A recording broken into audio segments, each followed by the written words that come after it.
thought the measles were no longer a problem for us. Me too. And in 2000, when measles were eradicated, it no longer was our problem. Well, they're back, and there's so much controversy and misinformation and propaganda surrounding vaccinations for the measles. This is a huge issue for our public health, and yet another situation where we're faced with the potential nanny state accusations. I have seen many posts on social media stating that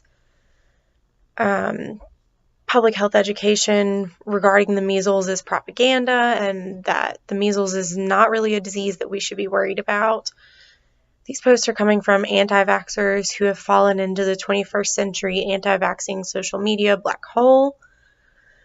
I've also seen posts from many different parents, including nurses, who fell for the anti-vaccination movement that has taken the country by storm, claiming that vaccinations are what caused the rise in autism diagnosis.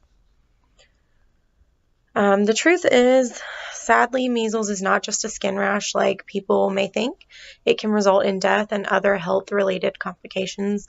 We have to do something to prevent further spread of this 100% preventable disease. Approximately 1 in every 1,000 child with measles will develop encephalitis. Encephalitis is swelling of the brain, which can lead to convulsions, deafness, and intellectual disabilities. One out of every 20 children who get measles will develop pneumonia. There are always severe complications that can come out of pneumonia, especially for children. 5 out of every 21 hospitalized cases have been admitted to the ICU. As of April 9th, there had been 465 cases reported in the U.S., and that number is rising. In April, there were 153 confirmed cases in Rockland County, New York alone. According to the CDC, this is the second greatest number of cases reported in the U.S. since the measles was eliminated in 2000, and it is only April. In New York, 285 cases in Brooklyn and Queens have been reported since the beginning of the outbreak in October. This means that the problem is only getting worse. Rockland County began taking measures to prevent the spread of measles, and their actions have become very controversial, but the decisions have only been made to protect their community.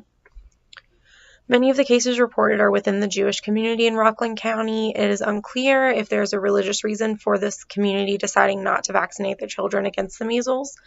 Another reason that I'd like to mention that some people all over the country have decided not to vaccinate their children is the myth that vaccinations cause autism.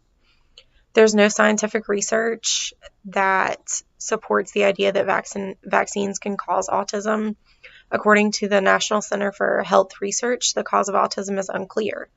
Studies show a connection between autism and genital malformations, which are common in children whose mothers have high levels of chemicals that affect hormones in their bodies, such as those found in cleaning products, medications, shampoos, lotions, pesticides, and lead.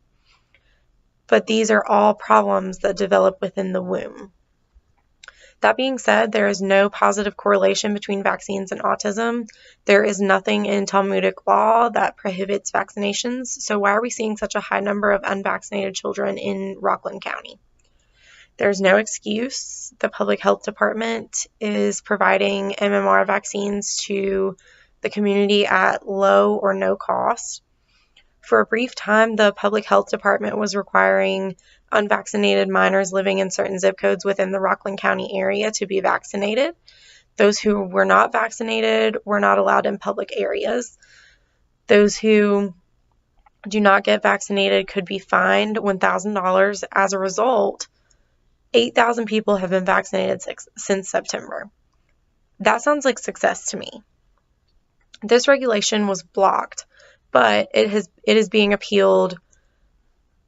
It is being appealed by Rockland Executive Ed Day. New York City's mayor is confident that legal action will not stop them from enacting the mandatory vaccination regulations. Rockland County is not giving up, and the Commissioner of Health, Dr. Patricia Rupert, says that they're in the process of developing new criteria to identify specific unvaccinated people who have been exposed to the measles. Once this is complete, they will be able to issue orders that require them to remain home for 21 days, which is the length of the measles incubation period, because measles is highly contagious and can be spread 4 days before someone shows any signs or symptoms.